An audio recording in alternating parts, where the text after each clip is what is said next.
ये कहानी है मध्य प्रदेश के एक छोटे से गांव की, जहां आज भी लोग रात होते ही अपने दरवाजे बंद कर लेते हैं, क्योंकि वहां कुछ ऐसा है जो इंसान नहीं है।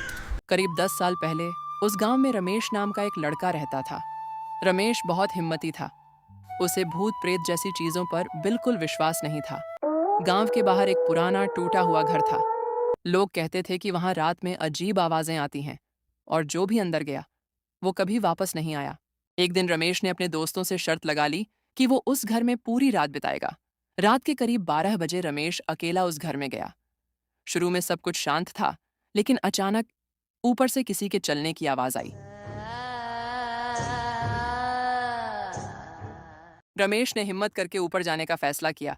जैसे ही वो सीढ़ियों पर चढ़ा, ठंडी हवा का झोंका आया और पीछे का दरवाजा अपने आप बंद हो गया। अब रमेश अंदर फंस चुका था। उसका दिल तेजी से धड़क रहा था, लेकिन उसने खुद को संभाला और आगे बढ़ा। जैसे ही वो ऊपर पहुंचा, उसने देखा एक औरत खिड़की के पास खड़ी थी। उसके बाल पूरे चेहरे पर थे और वो धीरे धीरे रो रही थी। रमेश ने पूछा, कौन हो तुम?